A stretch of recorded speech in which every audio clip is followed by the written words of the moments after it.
Bring in show music, please. Hi, I'm CNBC producer Katie Kramer. Today on Squawk Pod. Tech in 25 in the rearview mirror with Reddit trader favorite Cathie Wood of ARK Invest. What does last year teach us? We must assume that valuations are going to compress. A longtime Tesla bull, Cathie Wood is staying optimistic. The EV sales environment has been challenged, but the market is shifting its focus to the robotaxi opportunity. And new year, new diet, the craze over high-protein eating, David Protein CEO Peter Rahal. It's the protein of a meal and the calories of the snack is the best way to think of it. You have to gag it down. You don't have to gag it down. Plus, a potential chips deal with Taiwan, the Nobel Peace Prize comes to the White House, and the brewing panic over a potential billionaire tax in California. Our Robert Frank is on the case. The tech executives I talk to are certain it's going to pass because it's a tax that only applies to 200 people.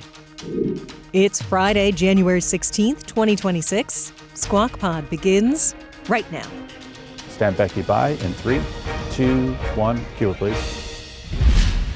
Good morning, everybody. Welcome to Squawk Box right here on CNBC. We're live from the NASDAQ market site in Times Square. I'm Becky Quick, along with Joe Kernen and Andrew Ross Sorkin. Davos haircut, right over there. Oh. Davos high and tight, looking fine. I need a haircut. Looking fine. I need a haircut that would last a month. I find that if I don't do a haircut that's tight enough, then it can go. Then I need to come back 2.5 weeks later. It's a judgment call because the month-long haircut is something people will notice. The 3-week haircut you might get by with. Right, that's true. So you have to with looking decide like what, you but are maybe wearing, had you like maybe you looking like you're not, wearing a wig and it never changes. I've given up. I've given up. I mean, either I get it. You got a haircut. I know, or I retrofitted my men's hair club membership or something. I don't know what they think. They're haters. They hate Trump, so they hate my hair. Meantime, the U.S. and Taiwan reaching a trade deal to build chips and chip factories on American soil. Taiwan tech companies will invest in at least $250 billion in production capacity in the U.S., and the Taiwanese government is going to guarantee $250 billion in credit. Now, in exchange, the U.S. will limit President Trump's reciprocal tariffs on Taiwan to 15% and commit to zero reciprocal tariffs on generic drugs, aircraft parts, and some natural resources. Commerce Secretary Howard Lutnick telling CNBC Taiwanese chips giant TMC, for example, could also be expanding its Arizona footprint as part of that deal. Lutnick also said that Taiwan-based chip companies that don't build plants in the U.S. are likely to face 100% tariffs. So a new move in the chip war, but also maybe in the larger geopolitical scheme with China. I imagine that's going to be part of the conversation we'll be having a lot next week in Davos. The Venezuelan opposition leader, María Corina Machado, this is kind of a sideshow, presented her Nobel Peace Prize to President Trump, and what she said was recognition for his commitments to the country's freedom. On social media following a meeting with Machado, the president thanked her and called the gift a gesture of mutual respect. President Trump has dismissed the idea of installing Machado as Venezuela's leader to replace ousted leader Nicolas Maduro. Mr. Trump had campaigned to win the Nobel Prize himself, citing some of his foreign policy achievements. The Norwegian Nobel Institute says that the prize cannot be transferred or shared. It's probably obvious that it's unclear. I read he accepted it. I read in your paper that it's not clear whether he accepted it. You need to have it awarded to you. I don't really know what it means, but I mean, you can give the medal to whoever you want, but it doesn't mean they won the Nobel Prize. I saw a lot of people with memes saying, here's a real president that actually won the Nobel Prize. My take on it was, because of Trump and who he is, he will never win the Nobel Prize. And he probably should have. And because of Obama and who he was, he did win the Nobel Prize for doing absolutely nothing. So the whole prize itself has been. Now, I am going to stay off Twitter. I'll tell you why. Here's why. Because this is what's coming up next week in Davos. I don't think we've said anything about it, and I don't need it. I don't need it. I'm going to interview him on Wednesday. If you don't like it, just keep it to yourself. If you do like it, You can send it in, but I'm not responding to any about hair, about Trump. But you can send in some suggested questions. You guys, I'm certainly open to. And you won't see those either. I won't see those either. But that will be, I think his big speech is Wednesday at 2:30. Okay. 2:30 Davos time. Davos Yes. time. Right, which was 8:30 East Coast. While we'll be broadcasting. Yes, and I will be with you. Right. Because I wouldn't miss it. But I may have to leave. But then I'm going to do it after that. Okay. At some point. And you can offer questions too. I probably won't answer some of your questions. Thank you. Or I won't ask some. I can imagine. But there'll be, there will be. I'm open to yours. Whatever. Okay. Got to think about some. I think as a network, we're going to put our heads together. And it will most likely. I think we should keep it to business and economics and things like that. I don't know if I'll ask about. You're going to ask about the Nobel Minnesota Peace Prize? and Nobel Peace Prize. I may or may not. No, I don't know about that. But You got a few days to figure it out. I have a few days to figure out the flip. I can study on the plane. There you go. Steady on the plane. There you go. Well, we are looking forward to it. sleep on It's the a plane. part of our big coverage for next week, but obviously the interview with the President of the United States, top of the list. Tech industry discovering a potential added penalty in the billionaire tax being floated out in California. Robert Frank looks very distraught. He joins us now with more. For you or your friend? Neither. This has become a big controversy on the internet. And this is all erupted around a provision of that California billionaires tax that some say would penalize founders. So the tax, which could appear on the November ballot, would impose a 5% tax on the total wealth of people worth $1 billion or more. But according to some tech founders and investors, those with super voting shares could actually face a supersized tax. So according to the bill, some say publicly traded shares will be valued at their public price, but non-publicly traded assets could be based on the voting shares, which could be far higher. So take Larry Page and Sergey Brin. They each own around 3% of the shares of Alphabet, but they hold super voting shares that carry 10 votes each, giving them a combined majority of the voting shares. Those shares are valued altogether in the market at around $120 billion, which implies a tax of $6 billion.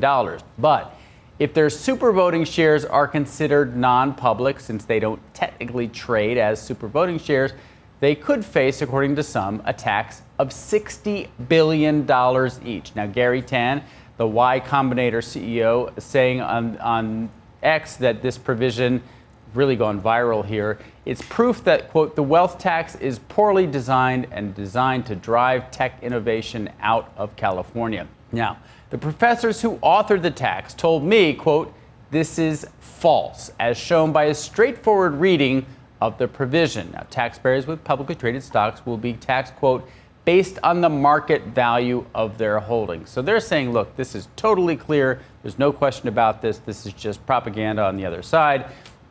For more on the California wealth tax and how it could affect those who pay and the California economy, sign up for the Inside Wealth newsletter at cnbc.com/insidewealth, cnbc.com/insidewealth. Obviously, these texts and tweets went viral in California because there are a lot of founders with these super voting shares. I'm sure if you told the IRS that those guys who designed it said that it wouldn't apply to you, that the IRS would definitely take your side. Well, in California, it's the Tax Franchise Board. But yeah, yes, whatever. That's I'm sure they'd say, oh, sorry. We don't, if they can get it, they're going to take it, right? If there's an interpretation that allows them to get the 60 well, and that's versus the question. 6. The authors say there's just no interpretation that allows it. It's very clear that this provision, if there's no interpretation, then what are we talking about? Applies only to publicly traded companies. They're saying that because super voting shares aren't traded as super voting shares, that it would apply to this. I think that's a legal stretch, but you're right. If there is any legal avenue to pursue it, the Tax Franchise Board might pursue it. Now, the other question is, why would they, even with private companies, tax super voting as if it's separate from the economics? That's what I don't quite understand. And that's where you would get a bigger tax than the actual net worth of a person.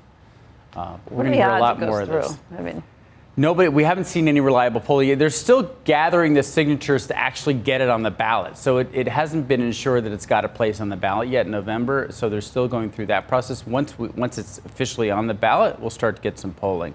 The tech executives I talked to are certain it's going to pass. They are. I'm not so sure, yes. Why are they so certain? Because it's a tax that only applies to 200 people, and everyone will be for that. Now, that's their argument. I'm a little dubious. Kalshi actually has some numbers showing that it's like 40% likelihood of passing. And there's no mechanism, unlike so many other situations where people are obviously looking for exits, not exits of a state, but different ways to maneuver their wealth. There is no way out. Well, Larry Page and Sergey Brin. No, they left. They left. No, but I'm saying there's no way to move Transfer something to a trust or to a this or to a that. My understanding was, for example, that real estate is not being taxed this way, for example, or certain assets are not. So that technically, if you decided to sell said shares and turn those shares into hard assets, for example, that they may not be taxed. I don't know how that would work. Yeah, I mean, there was reports that Larry Ellison sold his house in December. So I don't know if real estate is specifically excluded from this. I'll have to check into that. I hadn't heard that. But yeah, I'm sure that a lot of these trusts, there's the Larry Ellison Trust, which of course made a lot of headlines with the WBD deal. I don't know if that really gets you out of it, because that could be counted as your net worth, even if that specific asset is outside the state, it's still your asset. Right. And you're a tax resident of California. That's ultimately the decider.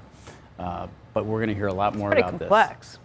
Very complex. And as soon as we get some polling, we're going to start reporting on that. And is your sense, one last thing, is your sense that if in fact this goes through and this wealth tax happens, do you think that even more people leave because they think it's going to happen again? Or do they think, oh, this was a one-time thing and now I don't need to worry about it again? What the opposition says is they say it's a one-time thing, but it's going to become repeated. And we've seen that with ballot taxes before. I think even if it passes, it's going to be challenged in court. And I do think legally it's going to be tough for them to win. And that would be in a state court or a federal court? Both. It could be challenged on constitutionality grounds in both the state and the Supreme Court. So we're going to hear about it for a while. Yeah. And that's why we're very grateful to have you with the updates. Thank you, guys. Thank you, Robert. Cheese will be next. Up next on Squawk Pod, Tesla and crypto bull Cathie Wood, the CEO and CIO of ARK Invest, lays out her vision for opportunity in 2026 and beyond. Each of the 5 major platforms, robotics, energy storage, artificial intelligence, especially blockchain technology, and multi-omic sequencing, healthcare, those are all very deflationary in their impact.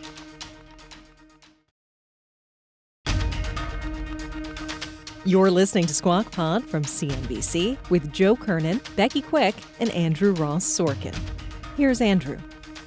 Joining us right now on the markets, tech, crypto, and her outlook for 2026. Cathie Wood is here, ARK Invest CEO and CIO. 2025 was quite a year, both up and down and back again to some degree. When you look at some of the big holdings that you have, whether it be Tesla, maybe we get into crypto and everything else, where do you think things are headed? And to the extent that there were things that you were wrong about, frankly, in 25, what was the lesson? Sure. Well, great to see you. Happy New Year, Andrew, Becky, and Joe. So, yes, last year, Morningstar, in the Morningstar rankings, I think we had 3 of the top 5, or 4 of the top 5 were ARK funds, top performing. Of course, we had 2 big corrections. We had the trade turmoil in April. That was an amazing buying opportunity. And what we do typically is concentrate towards our highest conviction names when we have an opportunity like that. We did that. Same with the government shutdown. That was a little less severe. What did we learn? Well, one of the things that we've learned over the last few years is we can see inflation coming down clearly, but in the reported numbers, it is stuck. And I think a lot of people are wondering, wait a minute, this market is near near record high valuations. How can this be? This is a setup for a correction. And we're looking at other periods in history. If you look into the 90s up to 97, I think it was, and in the 2000s, the early 2000s, we had very strong markets as the multiple moved down. So what does last year teach us? We must assume that valuations are going to compress, and we do. We do that in our bottom-up analysis for every company. But we're pretty excited about the inflation outlook thanks to oil prices, housing prices, big time. You see the home builders, KB Home, cutting its prices by 7%, and others following, and productivity gains, unit labor costs coming down dramatically. I think on a year-over-year basis, they're up 1.2%, but the last quarter reported they were actually negative. So there are a lot of deflationary pressures, and the last one I'll cite is technology.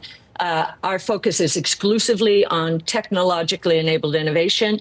And in each of the 5 major platforms, robotics, energy storage, artificial intelligence, especially blockchain technology, and multi-omic sequencing, healthcare, I saw the CEO of Bio, very good.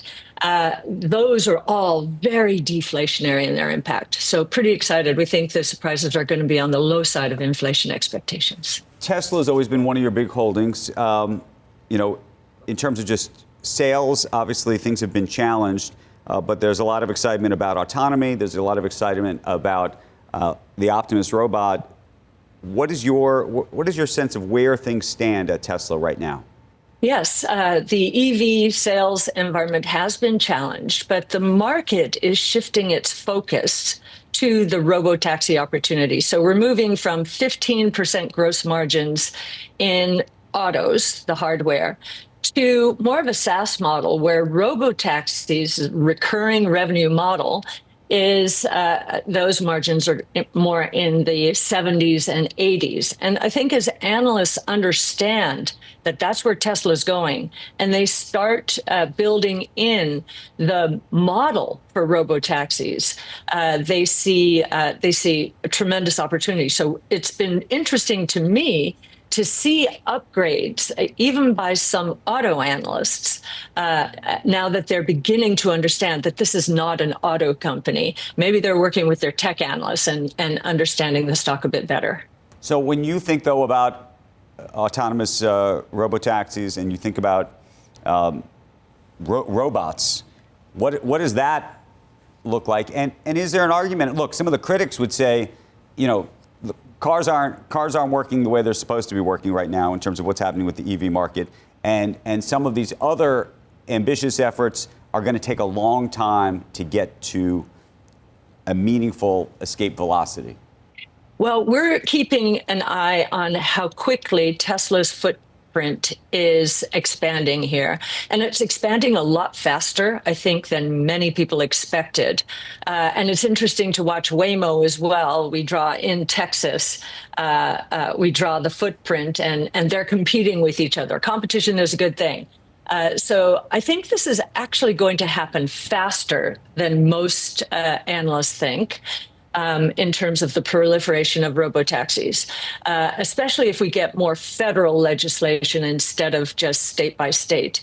On the Optimus robot side, there's a lot of excitement in robotics. That in the private markets has been a huge space this past year.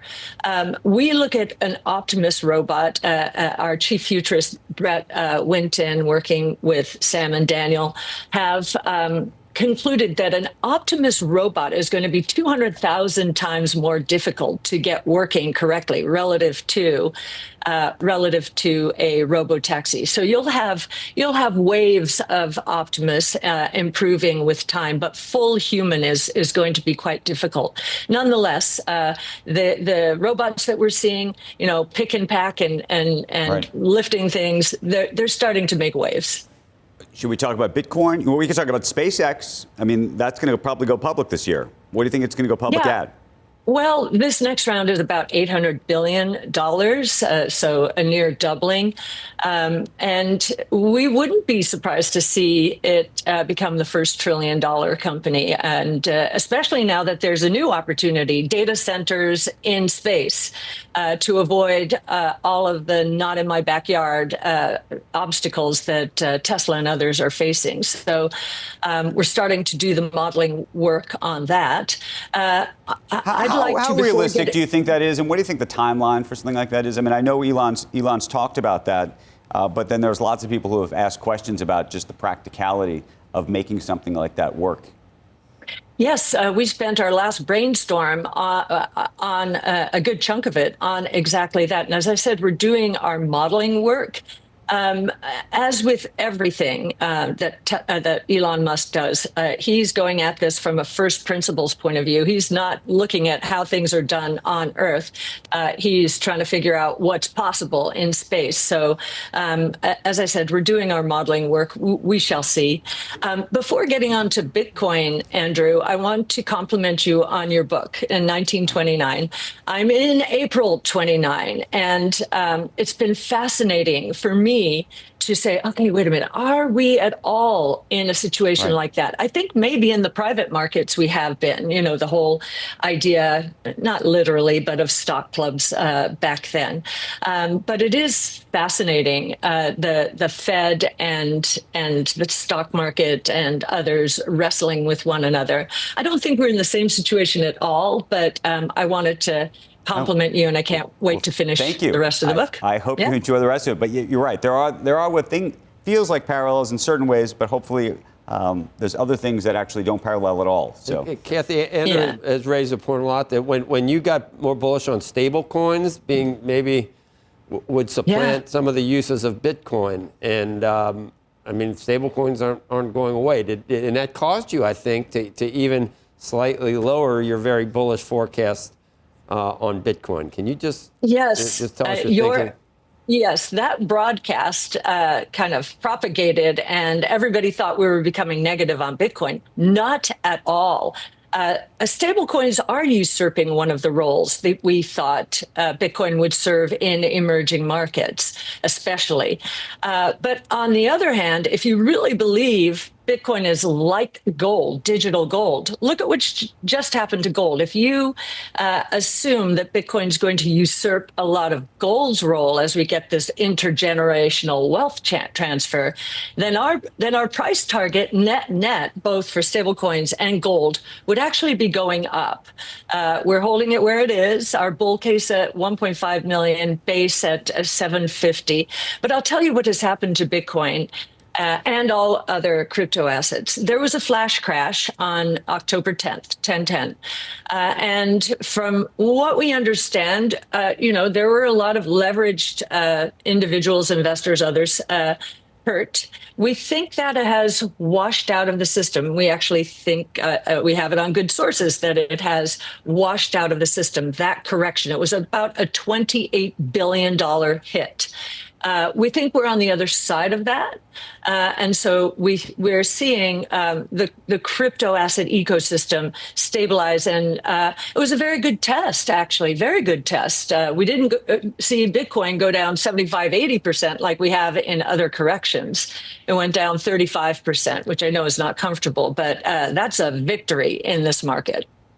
And where do you land? I mean, we've been watching all sorts of folks come up with, new treasury companies around Solana and Ethereum and all sorts of other things. How much of that do you think could ultimately crowd out Bitcoin or not? No, I don't think so. I actually think that DATs are clarifying who the big three are out there. It's an interesting, whereas in the past you'd have a proliferation, you still do, of all kinds of assets and coins. From an institutional point of view, the DATs, primarily Bitcoin through Strategy, Ether, and Solana, we own BitMine and Soulmate.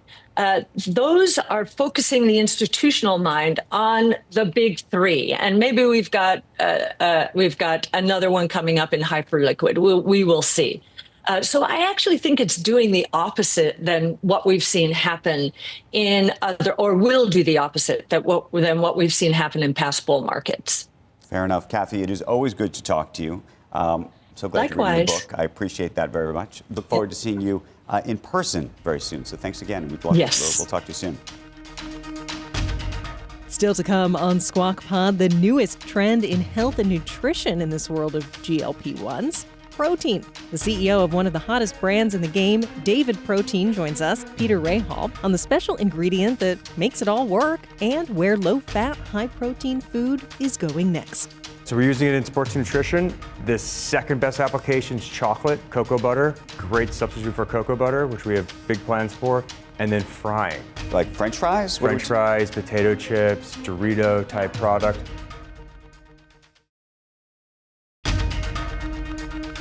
This is Squawk Pod.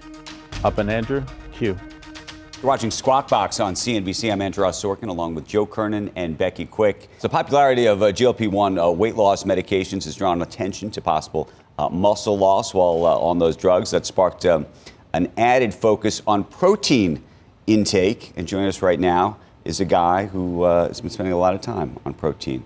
Peter Rahal is here. He's the David Protein CEO, also a founder, and I should say, created RX bars back in the day. I remember when you were on, how many years ago now?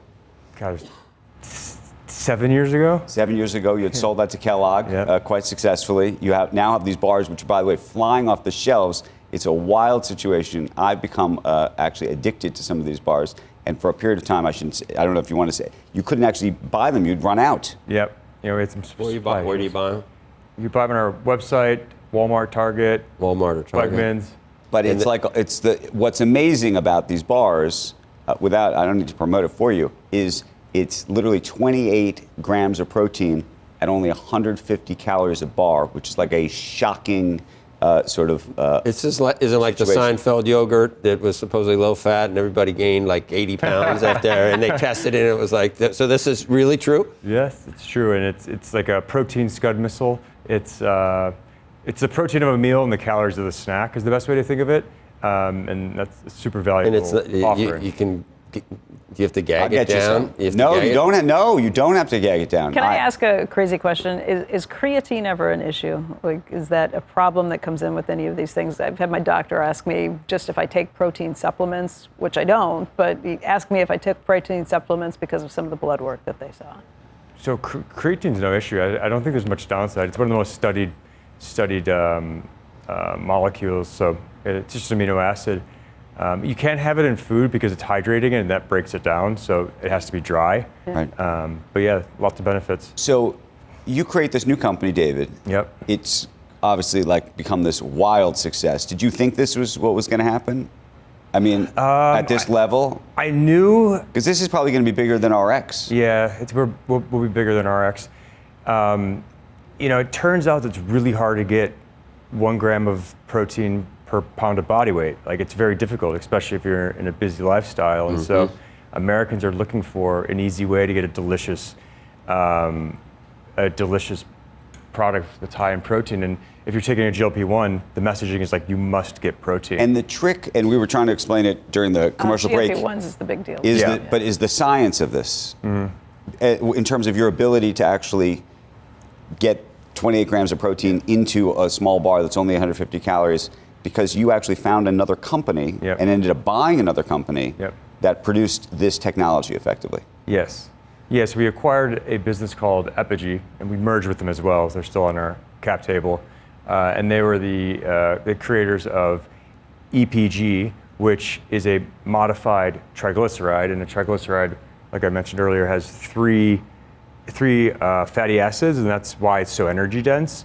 And then we propoxylate the glycerol backbone so lipase can't break it down into energy. And so it's this beautiful technology where it tastes like fat, but then your body doesn't register. What was the history of this? Absorb it. But you said it's like wax or something, so it just passes straight through you. And is there a problem passing it straight through you? Or well, it's at a 104 degree melt point, and so it it's solid in your body. Great. So How solid? I mean, I don't want to let them there, next year. yeah, very solid. It's similar concept of fiber. But it's soluble fiber. You were able to.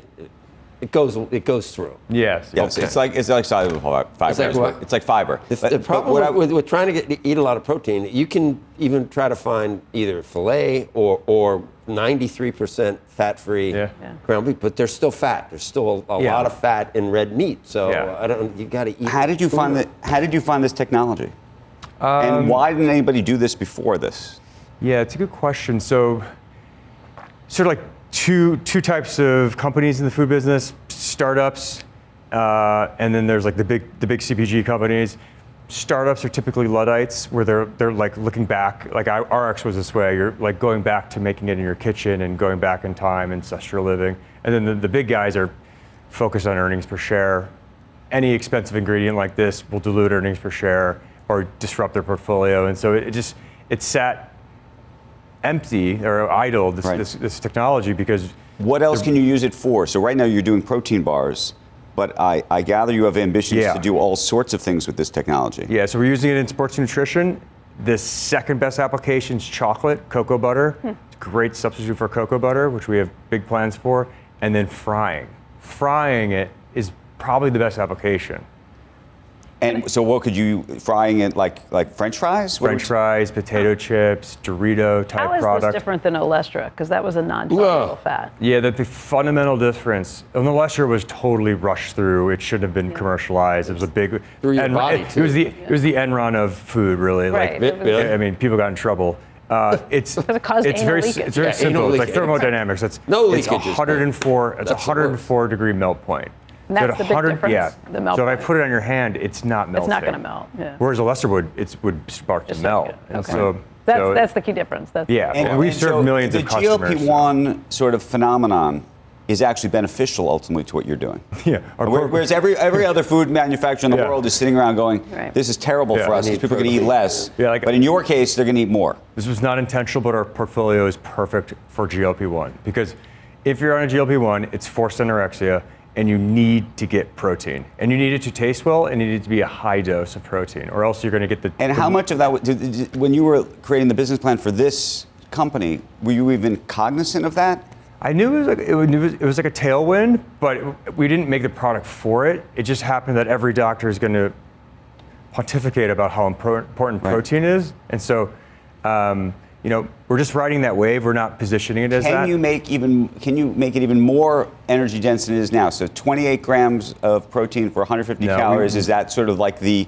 upper limit of how the science works? Yeah, the biophysics. We've maxed it out, and if you start to do more, if it doesn't form into a bar, or you have bad taste, like protein doesn't really taste good, and that's the key obstacle. But yeah, we're at the upper limit. Why'd you call it David? Your name's Peter. Yeah. So our namesake is the Michelangelo's masterpiece. The I wondered if that's David. what it was. Yep. Okay. Touch the hand of It's not God. my name. That would be. I thought it would be the guy that kicked Goliath's ass. That too. Yeah, exactly. Well, it is him. But we're actually more Michelangelo. Oh, that's right. That's who did. That's who. Yeah, exactly. It is Same him. guy. But we're not Same playing. We're David. not playing God. We're playing Michelangelo, and if you look at that sculpture, it's a magnificent piece, and it embodies excellence and discipline, and those are the values that we go into our product and how we operate as a company. Okay, so finally, I just tried. You have a new bar that is not 28 grams of protein, only 20 grams of protein, but it's like a marshmallow. Yeah. And it is crazy. I mean, like wildly crazy. Like you can't even understand how that, and that's 150 calories too? 150 calories, 20 grams of protein. But it literally, and it tastes like a marshmallow. It's like a chocolate covered marshmallow. Yes. So what did you have to do for that? If you aerate whey protein, it turns out you can make a marshmallow. It's very difficult to make. And the purpose of this product was to get people that don't like protein bars. So most people that don't like protein bars, they don't like them because of taste and texture. And so we wanted to create the most indulgent, delicious protein bar to make it even easier to consume protein. I will say that there is no way that anybody you really think you're eating candy. Yeah. That thing seems like true candy. That was the objective. So thank you. Okay. How many flavor? What flavor are you? Blueberry pie one on there. For his stuff? Yeah. Okay, so I go cinnamon. The cinnamon roll. The cinnamon roll is it called cinnamon roll. Cinnamon bun. roll. Outrageous. But I think some people love that. Outrageous? Outrageous, like amazing. You're not going. No. Every protein bar. Chocolate fudge. Don't take a shot at me doing that. Chocolate fudge and blueberry for me, but I don't. But to be honest, my wife doesn't love the cinnamon roll. Really? She's got questions. She likes the cookie. Cookie dough. Cookie dough. Yeah, that's the best seller, cookie dough. Cookie dough. You put it in the microwave for 5 seconds, it changes the product. Wow. So we should do that. Yeah, I highly recommend it. Not with the wrapper on. Hard to eat. No. If you Never put it with in the the wrapper. microwave, do you get above 104 and then it melts? Well, then it'll cool back down immediately. Okay. Yeah. Interesting. Okay, Peter, we learned a lot. Thank you guys. He's got to run somewhere. You sure it doesn't pass right through you? You sure? You look like you're headed immediately, huh? He's got work. You have to, if you have to leave, just walk behind the camera. If you really got to. No, I'm kidding. And that is Squawk Pod for today and for the week. Thanks for listening. It's that time of year. The Squawk team is traveling this weekend to Davos, Switzerland for the World Economic Forum. We will have tons of special coverage for you next week, right here in your feed, as the world's business, political, and cultural leaders gather in the Alps. Please listen and let us know what you think in reviews on Apple Podcasts or in the comments on YouTube, or find us on X at Squawk CNBC. We love to hear from you. Squawk Box is hosted by Joe Kernen, Becky Quick, and Andrew Ross Sorkin, weekday mornings on CNBC, starting at 6 Eastern. Get the best of our TV show right into your ears when you follow Squawk Pod, wherever you like to get your podcasts. It's a long weekend ahead. We'll meet you right back here on Tuesday. We are clear. Thanks, guys.